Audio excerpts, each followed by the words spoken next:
got it.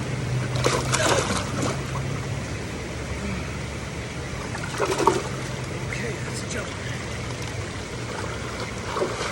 All right, we are here at the Sorabol Pagoda Hotel Sorabol Restaurant, and they have one of the larger koi features. So we've just corralled some koi into this kind of makeshift seine net. You see there's a ton of fish over here, and it just kind of wraps around this whole building, and there's a lot. So we've been catching them. We've got Maisie here, she's holding the seine net. And yeah, it's not as easy as you would think.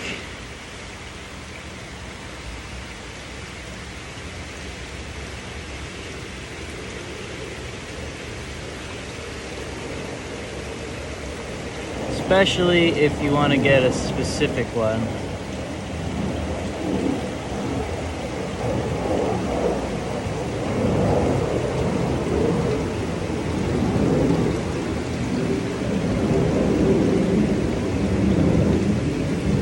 I'm gonna have to put the phone down. Maybe I can set it. Do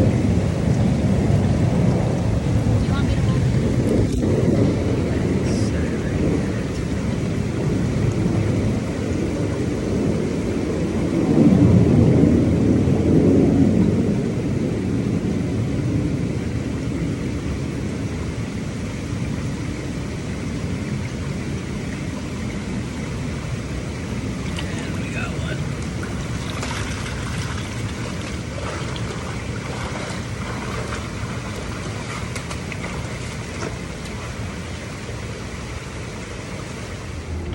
Right, we are racing across the Like Highway right now. We have a car full of fish.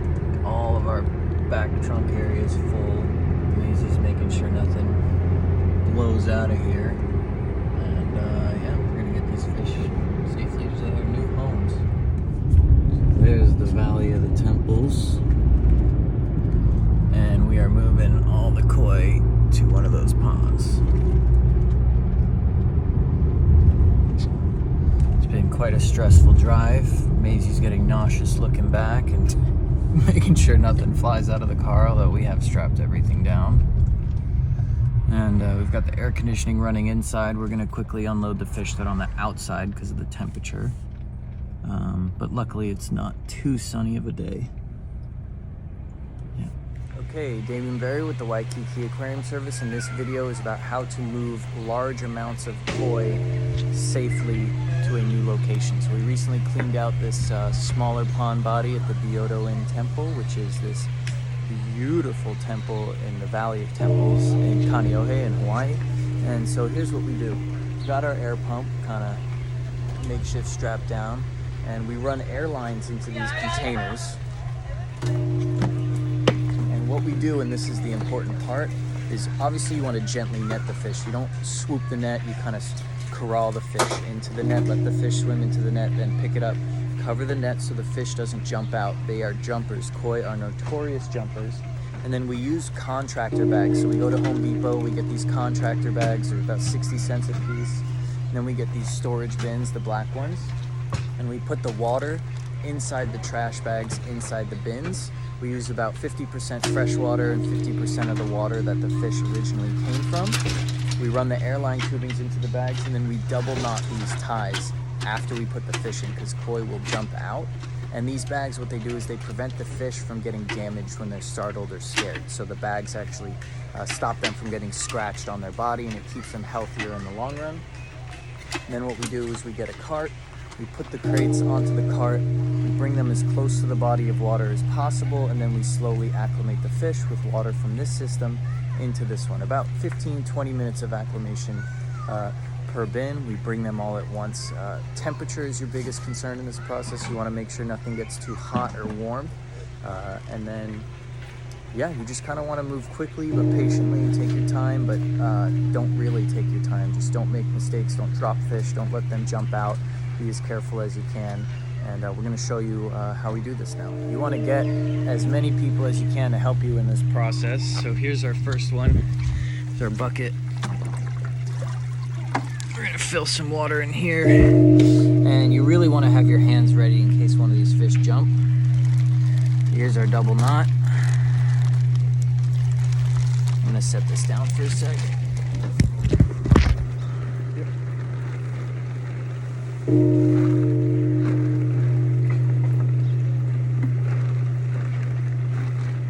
And then we're gonna add the bucket into the bag. I help you.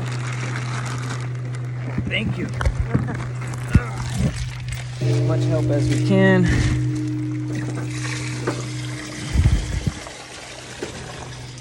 Okay, that one's good, and now we tie it back up so they don't jump out.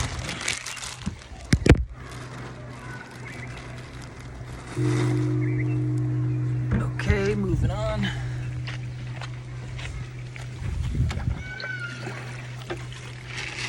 Yeah, they can jump, so I'm gonna hold the bag up high. Perfect. Okay, now we tie that one back up. All right, thank you everyone for helping. This is awesome. We got the whole team here. One more. So you really don't want the fish in storage for longer than 2 hours in this kind of position. I mean, they do ship koi. It can take them several days on airlines from Japan to Hawaii to the mainland. But the koi that you want to keep for the longest, so these guys will be going to another location, you want to keep them in a cool, confined area so you have air conditioning. That will just keep them healthier for longer. Heat is your biggest enemy in this because it reduces the oxygen holding capacity of the water. So keeping the water cool is really good for the fish. Now, before adding any koi to a new body of water, you do want to test it. So there were some fish that we had in one of the holding ponds. There's a couple, they're white, so they're kind of blending in, but here's one you can see right here. Can't really see it. The glare is kind of bad. Yeah, you might be able to see them now, right there. But yeah, so you want to test it, you know, obviously all life is important, but you might want to put some sort of tester fish in there that is not already under stress. So these fish were in a pond that's sort of up that direction, so we moved these fish in here because they didn't go through a huge transition. You want to eliminate all your stress variables to know if the water's healthy. So yeah, we knew those fish were healthy, those fish were fine. This is the same water. This is actually natural fed stream water that's diverted through pipes to come here. And so these fish are already used to this water. These fish are coming from a natural brackish water well that's right below near Ala Moana. So these fish have a slightly higher salinity content. This is almost perfectly fresh. Can they go now? They're all good. Thank you guys for your help. Thank you. Really awesome when you get help and you don't have to do this all by yourself.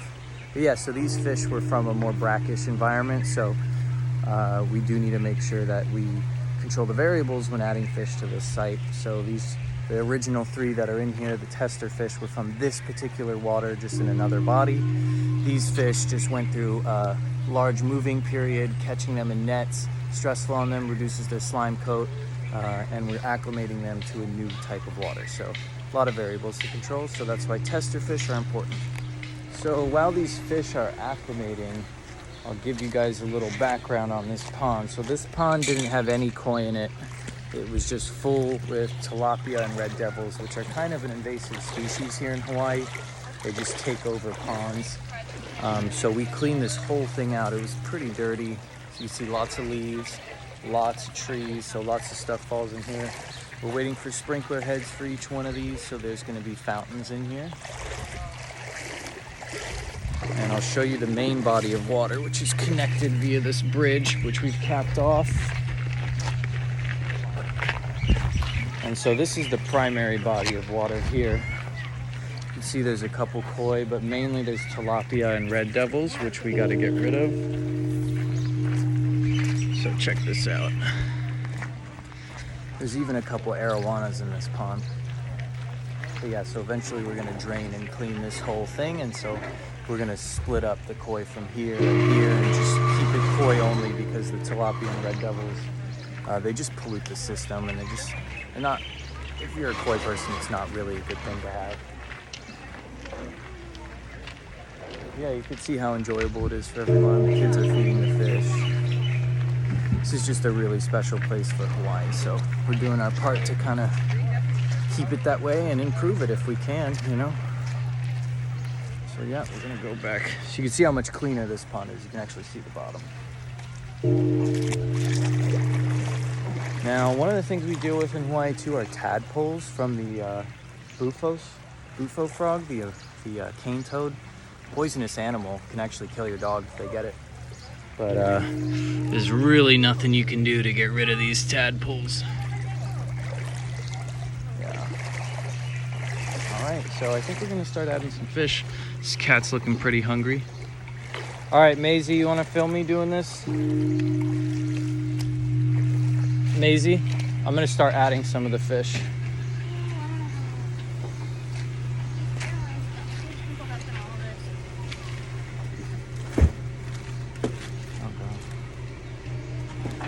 Why you gotta manage your space so that all these airlines tangled, delaying us. Okay, we'll just focus on that later. Let's get the fish in now.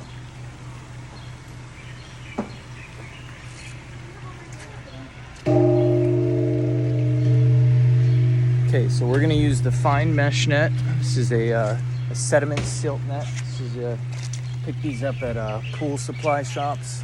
Pretty high quality actually. They attach onto the poles, but we're gonna use this because it's gentle on the skin of the koi. And I'm gonna turn this around. Okay, so we're gonna gently open this bag. The primary concern here is that we are not introducing any tilapia or unknown fish into the pond. So when you do catch these fish out of the main pond, you risk getting other organisms in there. So we're going to gently get fish out.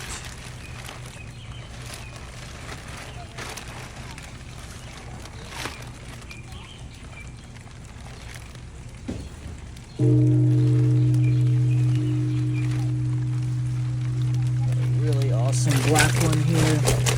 Cover the net. And then we're going to place it gently here, but we're going to hand lift the fish ever so slightly out. There we go. So we prevent anything from getting into that pond that we don't want. Now, most of the times you want to quarantine fish before you add them into a pond, but this is a brand new pond setup, so this pretty much is a quarantine. And all these fish came from the same place. There was some stuff in there that we saw, but for the most part, these fish were breeding like crazy in there, so it's a healthy environment. You know, you can't eradicate everything. Okay, you want to make sure the fish doesn't bend its tail. Okay, good. Put it in the water slightly. Tilt the net. Kind of scooch it out. Got you, buddy.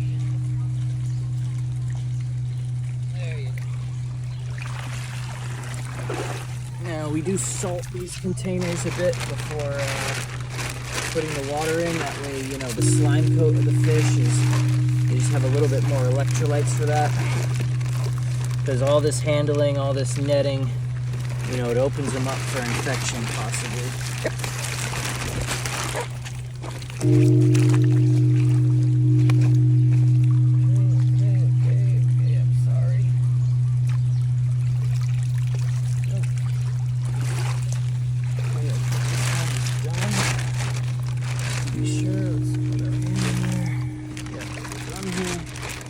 Move on to the next one.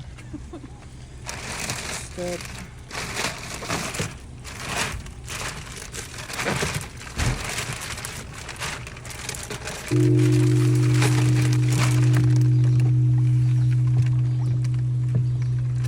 Okay, we got some really pretty ones in here.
Okay,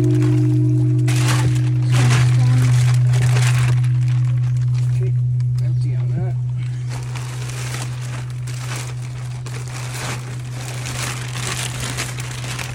Okay, you want to try one?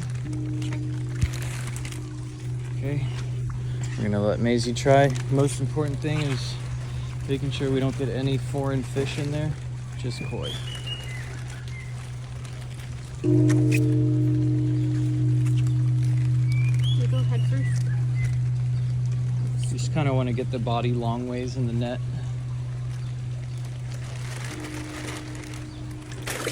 Okay, there you go. That looks good. Okay, make sure you cover it. I'm holding this. Okay, set the net gently in the water. Kind of angle the net down a little bit. Try and lift the head out.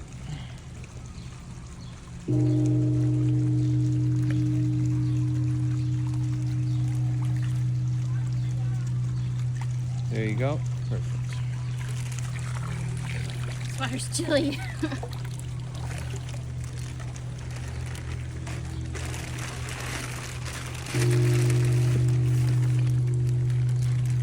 This is the white and orange one that took forever.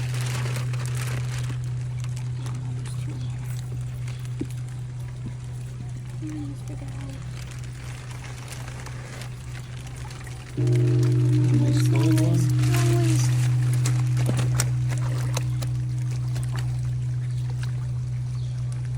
I eyeballed this guy right when we first got there, so I'm really glad that you got him.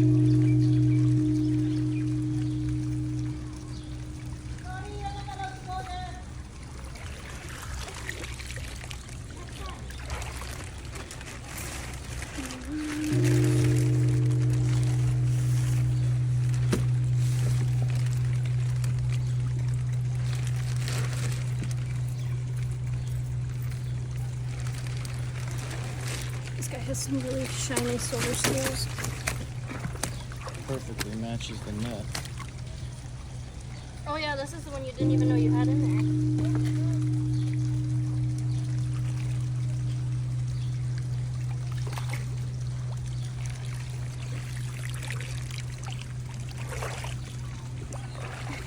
Alright, this one is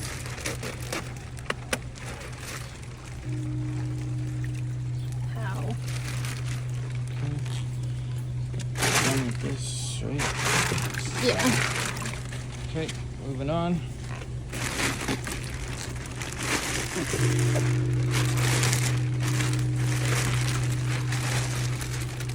Okay, there's some big ones in here.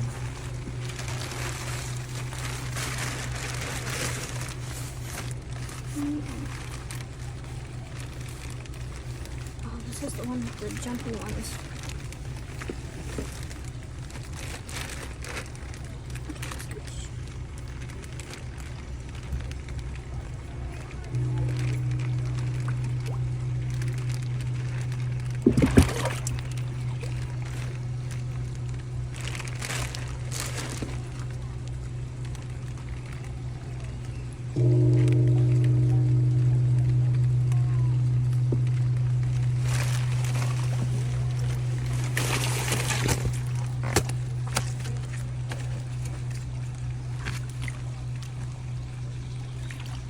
Okay, and there you go. There's some of them. When you add koi to a new body, it's really nice to have to add a bunch at one time, because then they kind of stick together and they make themselves feel more comfortable. Just like humans were when we were in the caveman era, we stuck together in tribes. So makes them feel more comfortable.